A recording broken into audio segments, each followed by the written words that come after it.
Assalamualaikum warahmatullahi wabarakatuh. Om Swastiastu, salam sejahtera untuk kita semua. Perkenalkan, nama saya Martina dengan NIM 2109511115 dari kelas D, Prodi Pendidikan Dokter Hewan, Fakultas Kedokteran Hewan, Universitas Udayana, Angkatan 2021. Pada kesempatan kali ini saya akan menjelaskan kepada teman-teman sekalian mengenai materi pertumbuhan pada bakteri. Video ini dibuat untuk memenuhi tugas dari mata kuliah biologi dan mikologi dengan dosen pengampu Profesor Dr. Hewan Indengah Kartabesung, MSI. Baiklah, saya akan menjelaskan kepada teman-teman apa itu pengertian dari pertumbuhan. Pertumbuhan merupakan proses perubahan bentuk yang semula kecil menjadi lebih besar. Pertumbuhan pada mikroorganisme diartikan sebagai penambahan jumlah atau total massa sel yang melebihi inokulum asalnya. Pertumbuhan merupakan suatu proses kehidupan yang irreversible, artinya tidak dapat dibalik kejadiannya. Selanjutnya, saya akan menjelaskan faktor-faktor yang mempengaruhi pertumbuhan bakteri. Di sini terdapat 3 faktor. Yang pertama ada faktor nutrisi, yang kedua ada faktor media, yang ketiga ada faktor kondisi fisik seperti suhu, oksigen, pH, dan lingkungan. Yang pertama yaitu sumber nutrisi, di mana makhluk hidup memerlukan nutrisi untuk melanjutkan pertumbuhan hidupnya. Begitu pula dengan bakteri. Sehingga perlu kita ketahui bahwa berdasarkan sumber nutrisi karbon, bakteri dibagi menjadi beberapa tipe.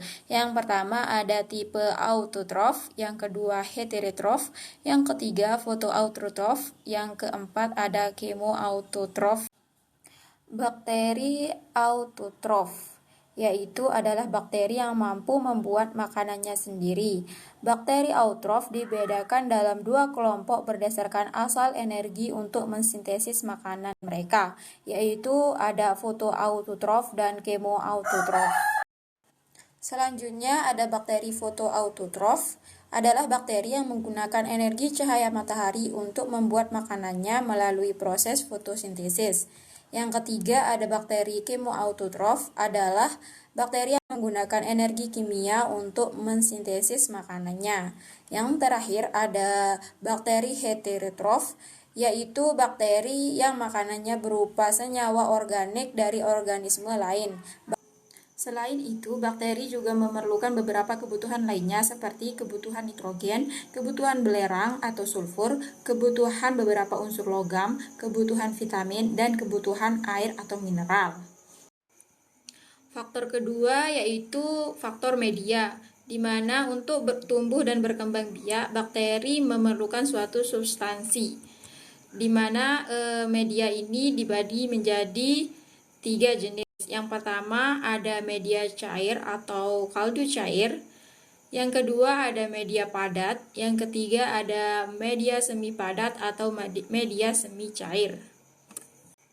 Yang ketiga ada faktor kondisi fisik. Yang pertama kita bahas di sini adalah faktor suhu, di mana berdasarkan batas suhu pertumbuhannya, bakteri dibagi atas 3 golongan. Yang pertama ada psikofilik.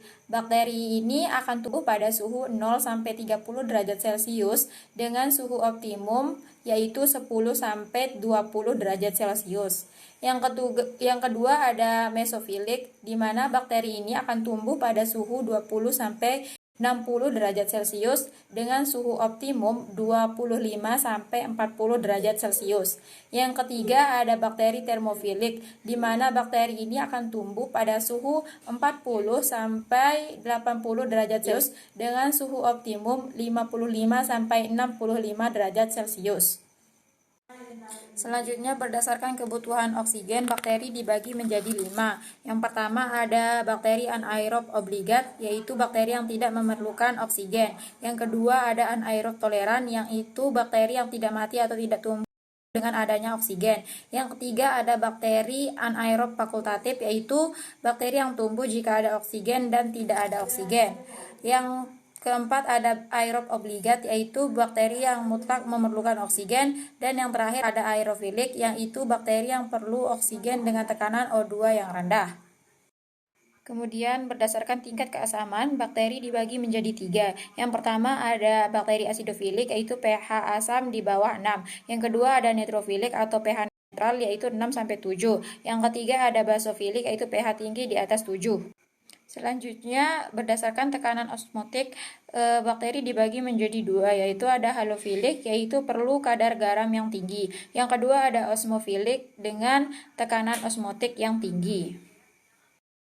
Selanjutnya adalah pertumbuhan bakteri dengan menggunakan metode pembelahan biner, yaitu metode aseksual pada media biakan akan pola pertumbuhan bakteri menyerupai kurva seperti gambar di samping. Selanjutnya penjelasan mengenai fase-fase yang terjadi selama pertumbuhan bakteri berlangsung. Yang pertama ada fase lag atau fase istirahat, yang kedua ada fase eksponensial atau peningkatan yang sangat tajam, yang ketiga ada fase stasioner, dan yang terakhir ada fase kematian. Dan fase-fase tersebut bisa dilihat dalam gambar berikut ini.